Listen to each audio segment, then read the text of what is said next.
পক্ষ হয়তো অনেকে থাকতে পারে, হয়তো আলমুখ পেয়ে গেছি, হয়তো সেই হিসেবে খবর দেওয়ার পরে সেখানে তারা আমাকে অ্যাটাক করে। 3টে হুন্ডো আছে, হুন্ডোতে লোক ছিল 6 জন।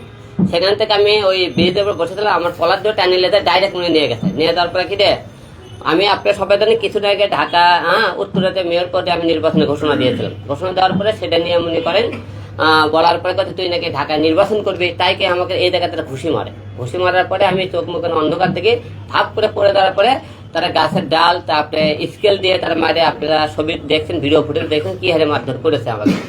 সেখান থেকে আবার একটা লোক আবার থেকে সাদা বাইক আমি দেখছি, সেখান থেকে একটা লোক আপনি বলতেছে ভাই আমার অনেক ক্ষতি করেছে, আমার এই কণ্ঠগুলো আমার কানে পড়ছে, তারপরে আমি কিছু বলতে পারি না। এখন মামলা করেছে যাদের নামে, প্রথমে হলে যে মিথিলা নামে যে মেয়েটা, তার নামে মামলা করেছে। কেন মামলা করেছে আপনারা সবাই জানেন।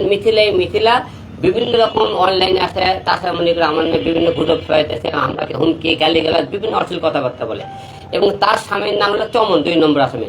চমন মনে করেন আমাকে মনে করেন মেরে ফেলার জন্য অনেক কথাবার্তা বলছে। আপনি এটা চমনের একটা ছোট্ট একটা ভয়েস শুনে সে আমাকে কি বলেছে। আর ওই সমস্ত জিডিটিতে কিছু হবে না, কারণ কি ওর মামলা করা আছে, কারণ ওর সব আপনার সাথে আমি বলি না, কারণ আপনি তো সে ধরনের মানুষ। কিন্তু আমরা আগে ছোপানো ভিতরে কথা বলি না, আপনি দেখছেন কিন্তু এই পর্যন্ত আমি কখনো আপনার সাথে আমি বলি না, কারণ আপনি তো সে ধরনের মানুষ না। আমি বলবো কেন, এই জন্য আমি ঠান্ডা মাথায় আপনার আমি বলি আলো মিথিলাতেই শেষ। আলো এতটুকু বললাম, আর ওই সমস্ত মিথিলাতেই শেষ। আলো কি বলছে, মিথিলার জামাই এবং মিথিলার একটা ভাইয়ের নাম আছে 3 নম্বর, সে কি করছে এইটা আমার কাজের সাথে জড়িত মনে করেন। আর ভাইয়ের সে ওর ভাইয়ের নাম মামলা আছে কিন্তু কেটা কিন্তু। আর মিথিলা মনে করেন তার অকাল দেখেন।